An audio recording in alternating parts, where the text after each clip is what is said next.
शफीकुर रहमान बख्श साहब जिनका पिछले दिनों इंतकाल हुआ, समाज के लिए, सियासत के लिए, मिल्लत के लिए उनका जो कंट्रीब्यूशन है वो बहुत बड़ा है और मेरा व्यक्तिगत तौर पर भी उनसे बहुत लगाव था। चूँकि वो सियासतदान के साथ साथ एक अच्छे अदीब भी थे, एक अच्छे लिटरेरी इंसान थे, तो उनसे उस निस्बत से भी मेरा रिश्ता था।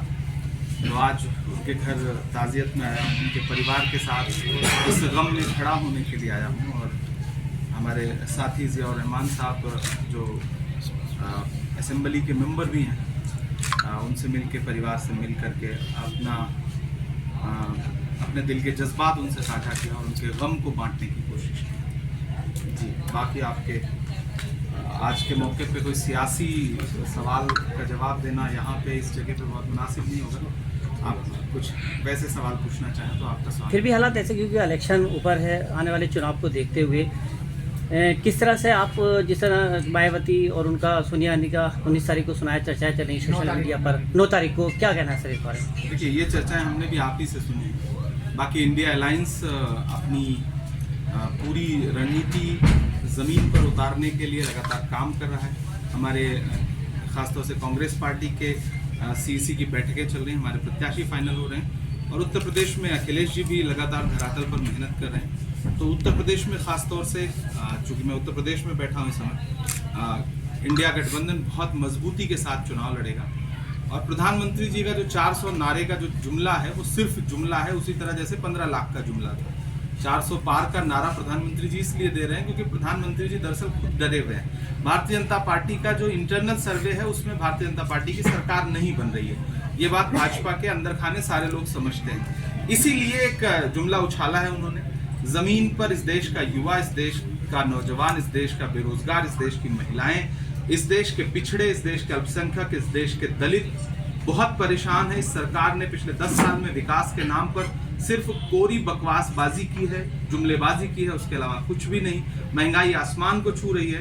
तो भाजपा इस बात को समझ रही है, उसके आंतरिक सर्वे उसे ये बता रहे हैं। तो इंडिया अलायंस बहुत मजबूती के साथ आने वाले दिनों में इस देश में सरकार बनाने जा रहा है और उत्तर प्रदेश उसमें निर्णायक भूमिका अदा करेगा। अखिलेश यादव जी, राहुल गांधी जी जब अभी यात्रा में साथ हुए तो जनता का जो उत्साह रहा वो भी ये बात प्रदर्शित करता है। और बिहार की रैली में जिस तरह से पूरा गठबंधन एकजुट नजर आया और लाखों लोग, 10 लाख से ज्यादा की भीड़ मीडिया की रिपोर्ट में, उसने सारे समीकरण बदल दिए हैं। और मुझे पूरा विश्वास है कि नॉर्थ इंडिया भी इंडिया अलायंस को प्रचंड बहुमत देगा। घोषणा पत्र क्या है? युवा न्याय घोषणा पत्र क्या है?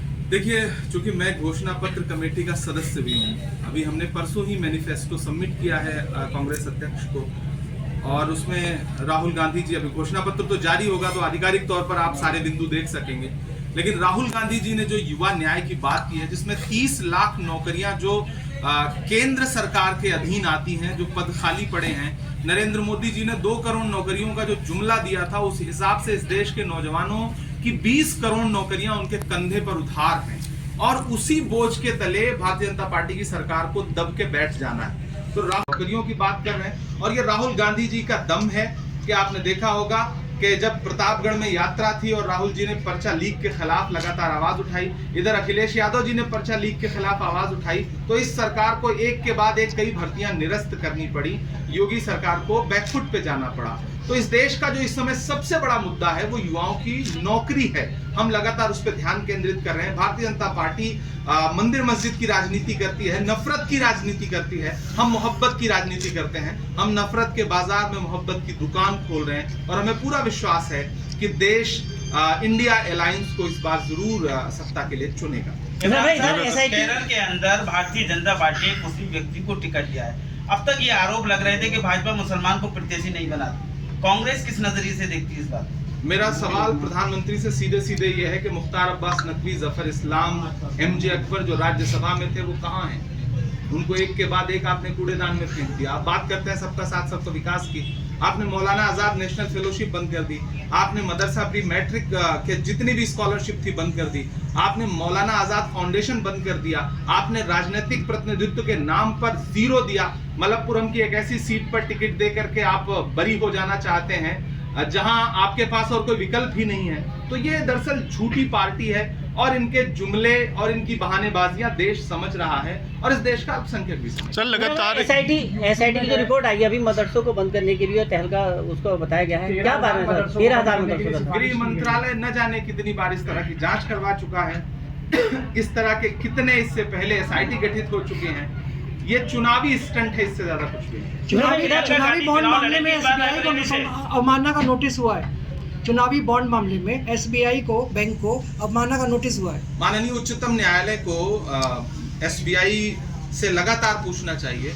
वो सरकार जो हर दिन लोगों के कागज चेक करती रहती है, वो जब उसके चुनावी चंदे के बारे में जानकारी चाहिए गई तो एसबीआई जिस तरह बहाना बना रही है, मुझे लगता है माननीय उच्चतम न्यायालय को और जोर का एक डंडा चलाना चाहिए ताकि भारतीय जनता पार्टी की जो चुनावी लूट है वो देश के सामने आ सके। क्या प्रियंका गांधी चुनाव लड़ेंगी रायबरेली से? हर कार्यकर्ता कांग्रेस पार्टी का चाहता है कि वो चुनाव लड़े। ये फैसला जो हमारी सेंट्रल इलेक्शन कमेटी है उसको करना है, खुद प्रियंका जी को करना है, तो 1-2 दिन में स्थिति क्लियर। सर इमरान साहब, संबल से गठबंधन में सीट गई थी समाजवादी के खाते में, अब क्या तय हो पाएगा? क्या अखिलेश जी से बात हो पाएगी कि टिकट को लेकर के? सब आप देखिए, इसका फैसला अखिलेश जी को करना है।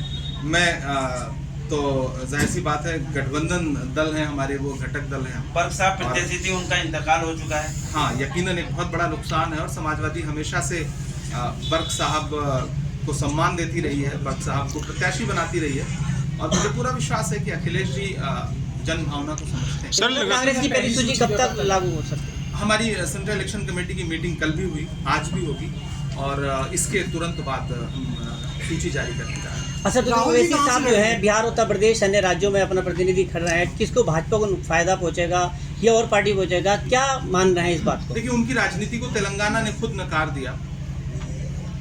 उनके ओल्ड हैदराबाद को छोड़ करके उन्होंने बीआरएस को जिताने के लिए सारे तिकड़म लगाए, सारी कोशिशें की, लेकिन जनता ने नकार दिया। तो खुद के गृह राज्य में नकारे गए, सर बाकी कहीं भी प्रत्याशी खड़ा करें। इस समय देश का मतदाता जानता है कि भारतीय जनता पार्टी लोकतंत्र और संविधान को कुचलना चाहती है। अगर उसे बचाना है तो इंडिया अलायंस के अलावा कोई विकल्प नहीं है। कहीं और वोट देना वोट बर्बाद करने के बराबर होगा। सर लगातार कांग्रेस पार्टी और साथ ही में जो नहीं और अन्य दल लगातार ईवीएम को लेकर प्रदर्शन कर रहे हैं और दूसरी तरफ किसान लगातार प्रदर्शन कर रहे हैं, इसको लेकर क्या कहना है आपको? देखिए, जहाँ तक ईवीएम का सवाल है, हमारी इलेक्शन कमीशन को ये समझना पड़ेगा कि अगर एक देश का एक बड़ा मतदाता वर्ग ईवीएम पे अविश्वास जता रहा है तो कहीं ना कहीं उनको विश्वास बहाल करने की आवश्यकता है। तो इलेक्शन कमीशन को इस पे सोचना पड़ेगा।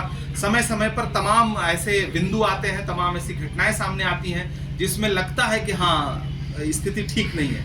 ऐसे में इलेक्शन कमीशन को चाहिए कि फेयर इलेक्शन के लिए और मतदाताओं का विश्वास बहाल करने के लिए हर संभव कोशिश उठाए। रही किसानों की बात, तो कीमत तो बहुत बढ़ गई शहरों में धान की, लेकिन विदा न हो सकी बेटी किसान की। मौका मिला तो लोगों ने कुर्सी के वास्ते तस्वीर ही बिगाड़ दी हिंदुस्तान की।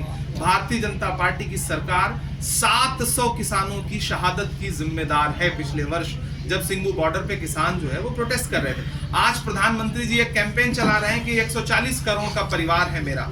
तो मैं प्रधानमंत्री जी से पूछना चाहता हूं कि उस परिवार में किसान आते हैं या नहीं? अगर आते हैं तो जो 700 किसान शहीद हुए हैं उनके घर आप कब जा रहे हैं? उस 140 करोड़ के परिवार में कठुआ, हाथरस, उन्नाव, सोनभद्र की बेटियां आती हैं या नहीं? अगर आ रही हैं तो फिर आप अपराधियों के साथ क्यों खड़े हैं? आप ओलंपिक पदक लाने वाली बेटियों के साथ क्यों नहीं खड़े हैं? क्या वो आपके 140 करोड़ परिवार का हिस्सा नहीं है? अगर हैं तो वो अपना मेडल, ओलंपिक मेडल ले जाके आपकी चौखट पे रख रही हैं और आप अपना दरवाजा तक नहीं खोल रहे हैं। जंतर मंतर पे उनको घसीटा जा रहा है। इससे जाहिर होता है कि प्रधानमंत्री जी के 140 करोड़ के परिवार में न किसान आते हैं, न महिलाएं आती हैं, न इस देश का युवा आता है जिसको नौकरी के नाम पे लाठियां दी जा रही है, चाहे वो लखनऊ हो चाहे इलाहाबाद हो, हर जगह पर्चा लीक हो रहा है। प्रधानमंत्री जी के 140 करोड़ परिवार में न गरीब आते हैं, सिर्फ चंद उद्योगपति दोस्त आते हैं। 140 करोड़ परिवार में न इस देश का अल्पसंख्यक आता है, न दलित आता है, न पिछड़े आते हैं। तो प्रधानमंत्री जी को अब ये जुमला बोलना बंद करना चाहिए। उनका परिवार 140 करोड़ का नहीं, चंद उद्योगपतियों का।